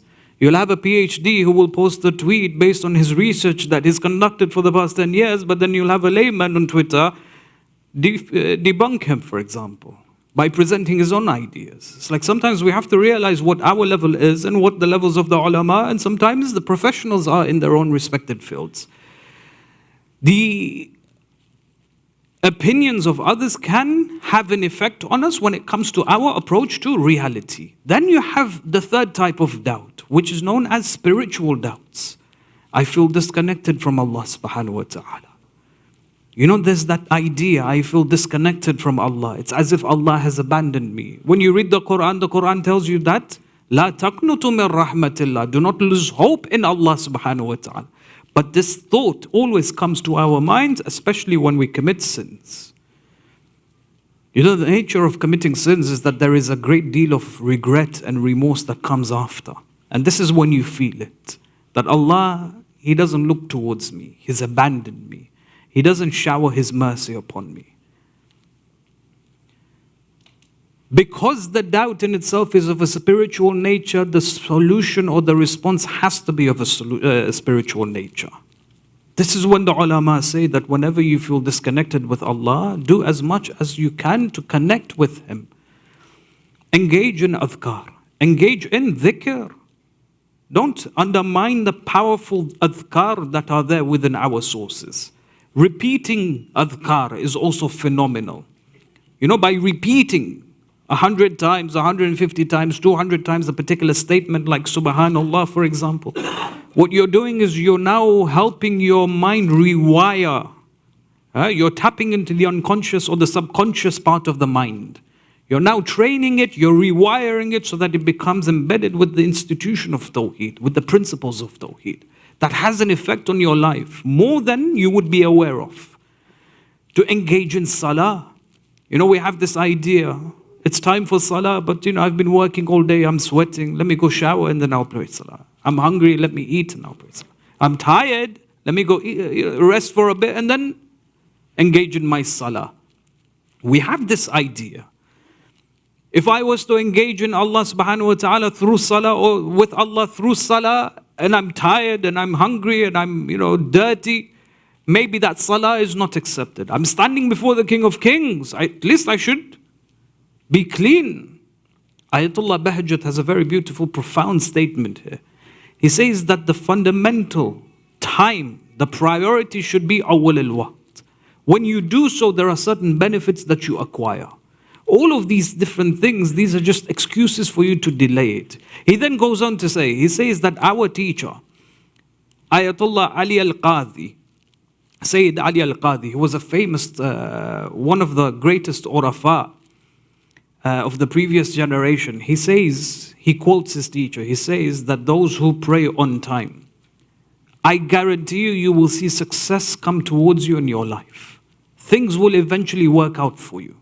And then he makes a profound statement. He says, if things don't work out for you and you see your life to be worse off by praying on time, then you can actively give la'an on me. With such confidence he says this. Then, for example, you should engage in the Quran. You know, they say beautifully that when we engage in all of these different ways to reconnect with Allah subhanahu wa ta'ala, there has to be the intention to change. If there is a doubt of a spiritual nature, have the intention within you to overpower and overwhelm this doubt. Otherwise, engaging and reconnecting with Allah will not make a difference at all. They say one day Amir al-Mu'mineen and Kumail ibn Ziyad al-Nakhai were walking in Kufa. They came across a house. The occupant of the house, he was reciting the Quran and his voice was beautiful. So Kumail stops. He stops to listen to this person reciting the Quran. The Imam tells him, Kumail, let's go. We have to go, let's go. This is Amir al-Mu'mineen, just a few moments. Such a beautiful voice, I have to listen a bit more. So the Imam waits for him. And then Kumail, when he's ready, they then proceed. He says, Ya Kumail, I'll remind you one day of this day. When the time comes, I'll remind you. He says, why, what happened? He says, don't worry, when the time comes, I'll remind you of what happened just now. In the battle of Naharwan. In the battle of Naharwan, Amir al-Mu'mineen is walking in the battlefield. He sees a corpse, a mayyit. He says, Kumail, come. Kumail comes to him. He says, do you know who this person is? He was one of the Khawarij. He says, you know who this person is? He says, no, I don't. He says, this was the person who was reciting the Quran beautifully in his house. Remember that day when we were walking in the night of Kufa, in the streets of Kufa? Engaging in Quran, you would think that this person is engaging in the dhikr of Allah, so his connection with Allah will be fortified. Well, engaging with Allah doesn't mean that your connection with Allah will be solid. Depends on the intention. Yes, have the intention, have the niyyah to connect with Allah subhanahu wa ta'ala. Then you have, for example, a doubt which is based on one's arrogance. We have to know that this life, or the world that we're living in, it is impossible for us to know everything. Epistemically, we are restricted, and we have to come to terms with that. Many a times we know what the answers are, yet we want other answers, for example, yes? Very interestingly, I remember having a discussion with one of the brothers in the UK regarding one of the hot topics of this day and age, of tawassul. We sat down for an hour, hour and a half. Something I said that tawassul, one of the very interesting aspects and concept of tawassul is that it has always existed. From the time of the death of the Holy Prophet until 600 years or 700 years, it has always existed. And it's a phenomenon that has existed amongst both the Shia and the Sunnah. When you refer to Tafsir al-Razi, for example, in his tafsir, he speaks about tawassul and the validity of tawassul. At-Tabrasi, At-Tusi, Shaykh al-Saduq, all of them believe in it. It was part and parcel of the Muslim Islamic culture. Imam Shafi', one of the Imams of the four schools of thought, he says that when you go to the city of Medina, seek the shafa'ah of the Holy Prophet, and so on and so forth. So I said this to him. I said, look, since the time of the Prophet's death until 600 years later, when Ibn Taymiyyah came up, it was he was the first one who publicly denounces the act of tawassul. So I said to him, does that mean that all of the scholars were wrong? That each and every single one of them, for at least 6 to 7 centuries, were all wrong in their beliefs? It says, yeah, they were all wrong. See, that level of arrogance, intellectual arrogance, there's a need for us to have humility. It's impossible for us to know every single thing. But then this is where we need to trust the ulama. Islam is a religion that is based on trust, not mistrust. When there are people who are more superior than us, much more knowledgeable than us, who have written voluminous concepts and ideas in their books, their way their mind thinks is very, very different to the way our mentalities are, the way we think. There has to be a level of trusting their knowledge and their research. When you look at, for example, Zuhair ibn al-Qayn. Zuhair ibn al-Qayn, profound personality. They say he was an Uthmani. He was very much influenced by his tribe and his party. He was an avid supporter of Uthman ibn Affan. One of the stations just before Karbala, he pitches his tent, he's with his wife. Abi Abdullah alayhi salam pitches his tent and he's with his family and companions. The Imam recognizes that Zuhair is in the same compound, so he sends a messenger. The messenger goes to Zuhair ibn al-Qayn. Ya Zuhair, Aba Abdullah alayhi salam summons you. He says, I'm not interested.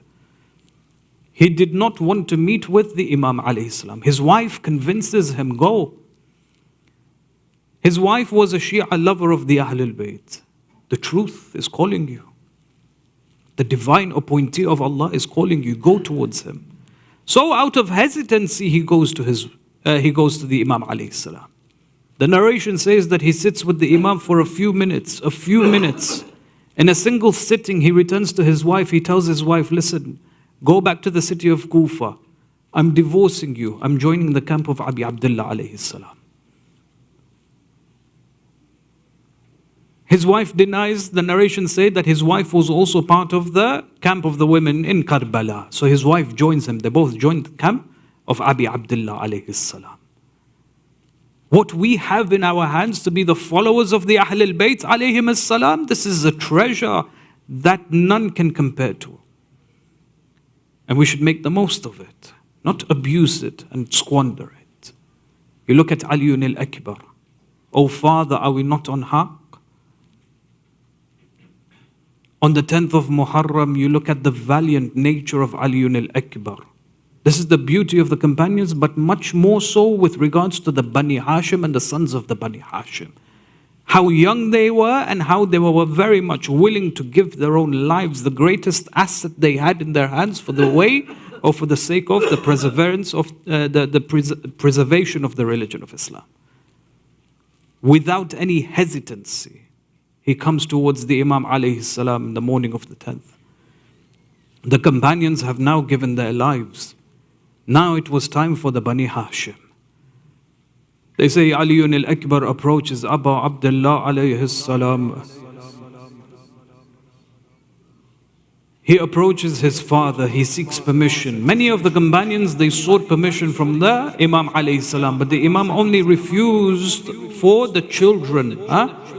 The majority of them, they would out of respect ask permission and the Imam would let them go. When Aliyun al-Akbar asks permission, the Imam tells him, go. He doesn't even deny the request. He says, my son, go. It's now your turn. So he prepares for battle. When he enters the battlefield, as he's approaching the battlefield, they say, Aba Abdullah, he raises his hands towards the skies. He points towards the skies. He says, Ya Allah, bear witness that I am sending you my son. He says, indeed, this is the person who is غُلَامٌ أَشْبَحُ النَّاسِ أَشْبَحُ النَّاسُ خُلُقًا وَخَلْقًا وَمَنْتَقًا بِرَسُولِكَ نبي المصطفى المحمد. He says, this is my son who best represents the Prophet in terms of the words that he speaks, in terms of his voice, in terms of his looks, in terms of the way he carries the way he carries himself. He says, Ya Allah, whenever we miss the presence of Rasulullah, we would look towards Aliyun al-Akbar. He says, Ya Allah, with regards to my enemies, deprive the blessings of the earth for them, disunite them, may their governors turn against them. These are the ones who invited us and promised to aid us, but now they are standing against us, killing us one after the other. Aliyun al-Akbar then enters the battlefield. He says, Ana Ali ibn al-Hussein ibn Ali, Nahnu wa bayt Allah, awla bin Nabi, Wallahi la yahkum fina ibn al-Da'i, أتعنكم بالروم حتى ينثني أضربكم بالسيف حتى يلتوي ضرب Ghulam Hashmi Alvi. He says, I am Ali, the son of Hussein, the son of Ali. We are closer to Rasulullah than anyone. He says, Ibn Ziyad has no authority over us. He cannot rule over us. I will stab you with my spear until my spear breaks. I will strike you with my sword until my sword is bent. I will strike you the strike of a Hashimi, a Alawi youth. Then they say Ali al-Akbar engages in battle. He kills 120 from the enemies. They say Abu Abdullah alayhi salam was standing at the door of the tent. Layla was sitting inside. She would look towards Abu Abdullah. She would observe his expressions. All of a sudden, they say, as she was looking towards Abu Abdullah, the color of his face changed. It became yellow. He was in the state of anxiousness. So she tells him, Ya Abu Abdullah, tell me, has something happened to my son?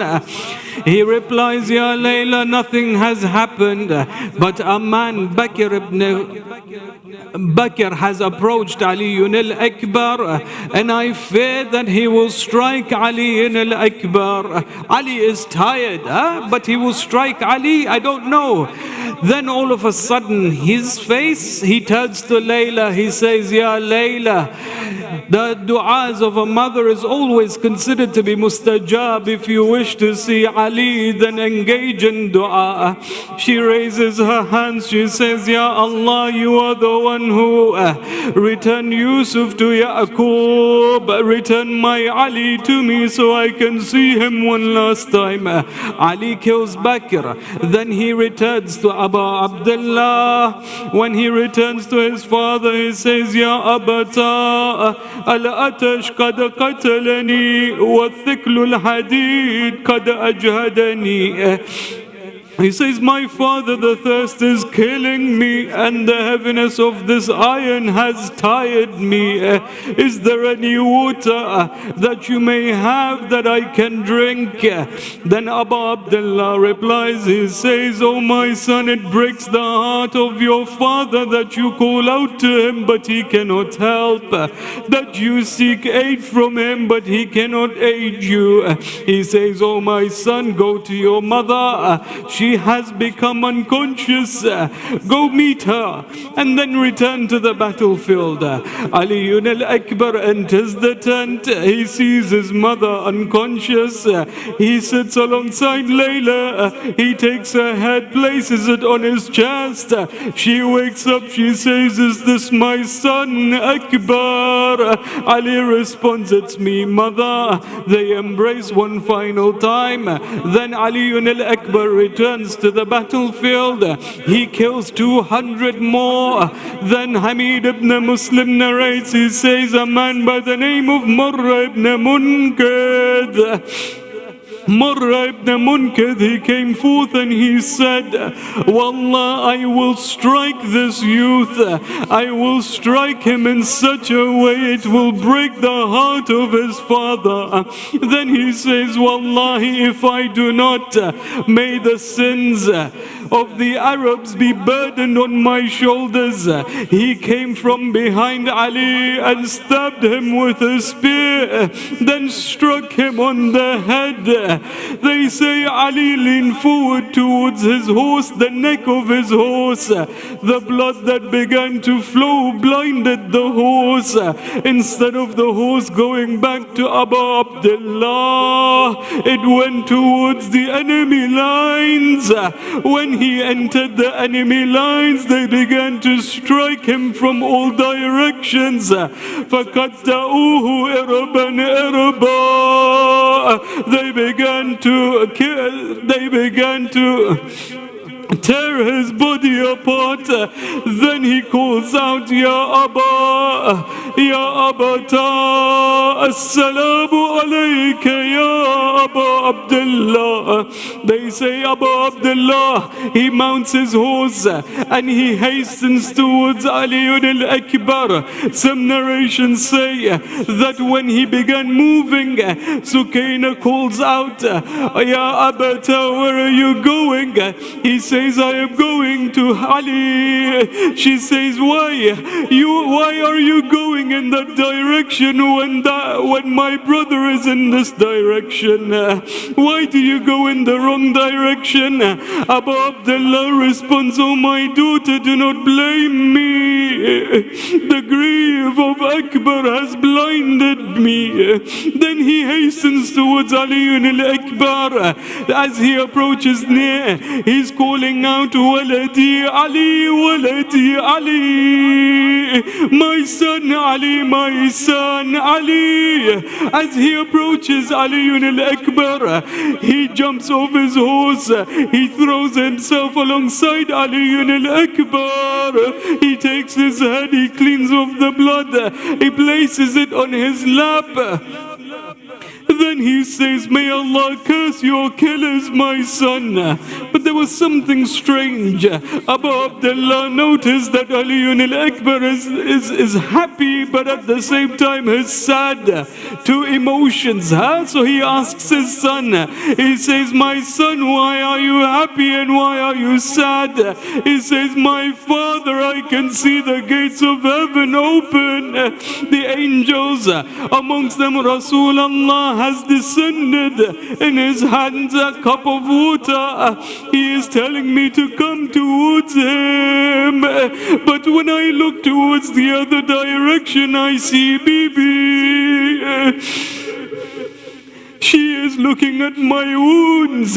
Now my father, she looks towards you. Now she is striking her face. Wa Husseina, Wa Husseina.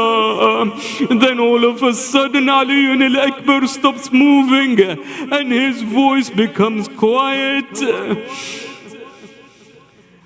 Abu Abdullah alayhi salam carries the body back towards the tents. As he approaches the tents, Hamid ibn Muslim narrates, a woman came out rushing from the tents. She began calling, oh my nephew Akbar, oh apple of my heart, oh light of my eyes. Then she threw herself on top of Ali al-Akbar and began wailing and screaming. He asked, who is this woman? They said to him, this is Zainab bint Ali alayhi salam. They say Abu Abdullah had to take the hands of Zainab slowly and escort her towards the tents. As he entered the tents, Sukaina came towards Abu Abdullah. Ya Abata, tell me what's happened to my brother.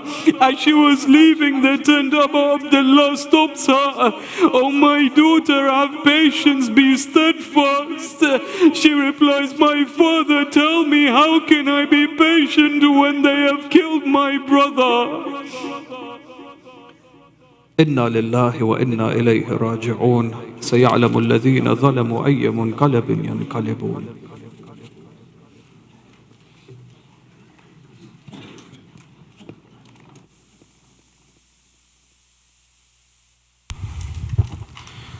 इसके सीने से लेके नाम अली मैंने बर्ची अभी निकाली है इम्तिहान दे चुकी मेरी गुर्बत अब तेरी बेकसी की बारी है तू भी इस वक्त या अली कह कर उम्मे लैला संभाल ज़ैनब को ला रहा हूँ मैं लाशाए अकबर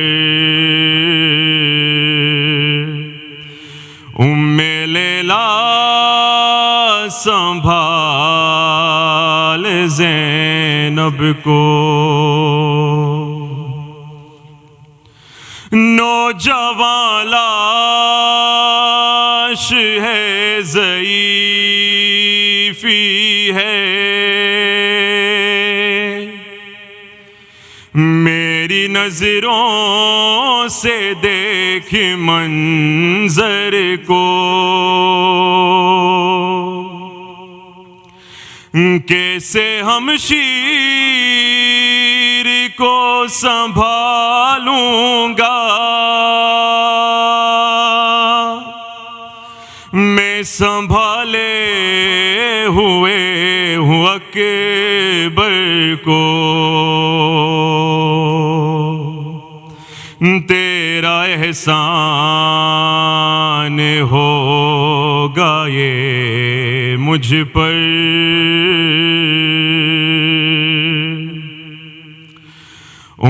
لیلا سنبھال زینب کو،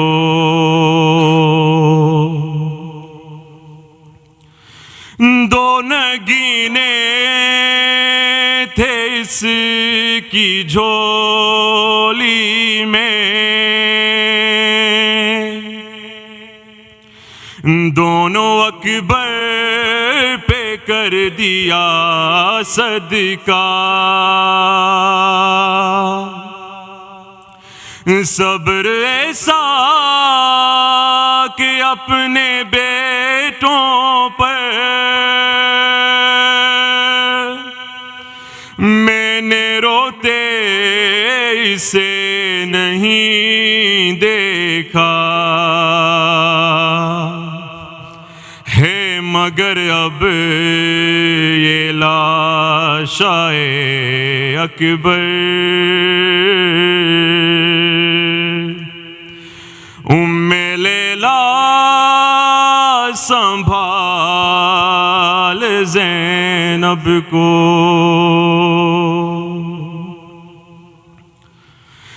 کیسے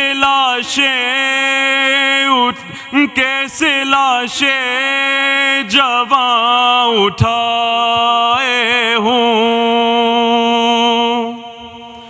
ایریا خط بناتی آتی ہے، ان نشانوں کو پیچھے پیچھے میرے اماں زہرا مٹاتی آتی ہے، اس کی نظریں نہ دیکھے یہ منظر، ام لیلا سنبھال زینب کو، لا رہا ہوں میں لاشائے اکبر، ام لیلا سنبھال زینب کو، یا حسین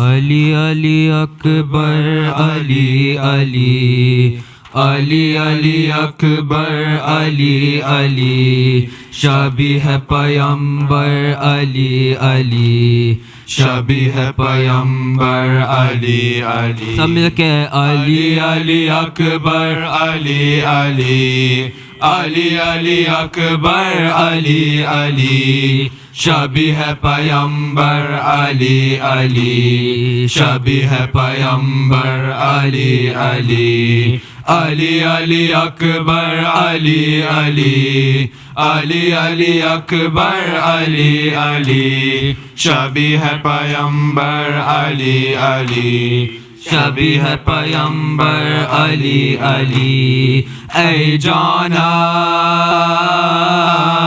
نظر اٹھا کے تم ماں کو دیکھو اے بیٹا اے جانا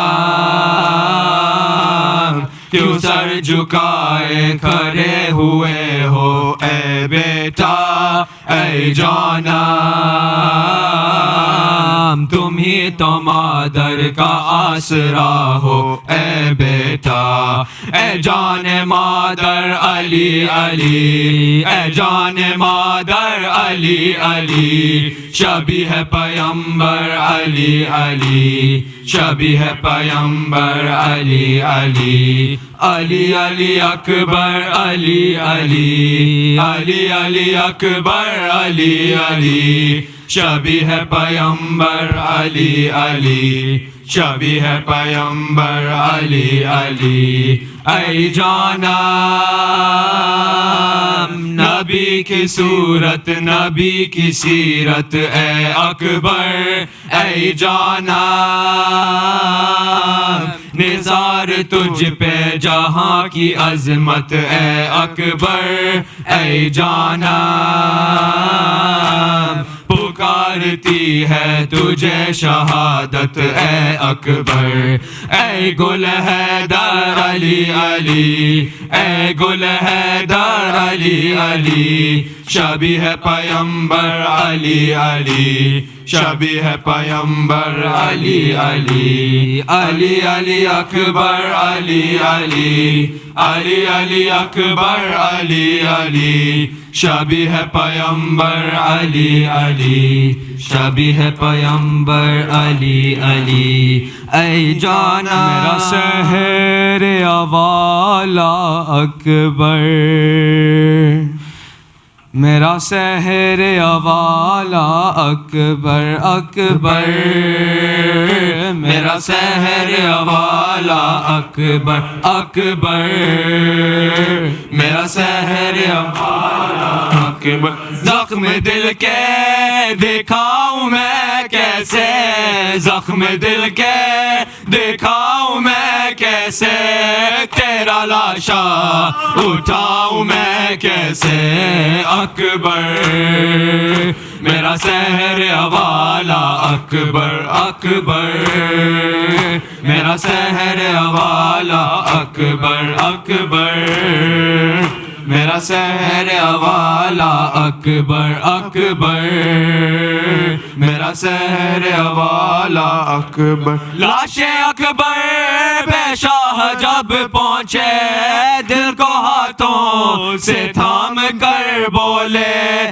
تیری فرقت نے اے علی اکبر آگ دل میں میرے لگا دی ہے آگ دل کی بجھاؤں میں کیسے آگ دل کی بجھاؤں میں کیسے تیرا لاشا اٹھاؤں میں کیسے اکبر میرا سحر والا اکبر اکبر میرا سحر والا اکبر اکبر میرا سحر والا اکبر لاش اکبر بے شاہ جب پہنچے دل کو ہاتھوں سے تھام کر بولے تیری فرقت نے اے علی اکبر آگ دل میں میرے لگا دی ہے آگ دل کی بجھاؤں میں کیسے آگ دل کی بجھاؤں میں کیسے تیرا لاشا اٹھاؤں میں کیسے اکبر میرا سحر والا اکبر اکبر میرا سحر والا اکبر تو ہے کریل جوان اے بیٹا باپ تیرا ضعیف ہے کتنا نور آنکھوں کا ہو گیا رخسار مجھ کو آتا نہیں نظر خیمہ لے کے خیموں میں جاؤں میں کیسے لے کے خیموں میں جاؤں میں کیسے تیرا لاشا اٹھاؤں میں کیسے اکبر میرا سحر والا اکبر اکبر میرا سحر والا جس نے 18 سال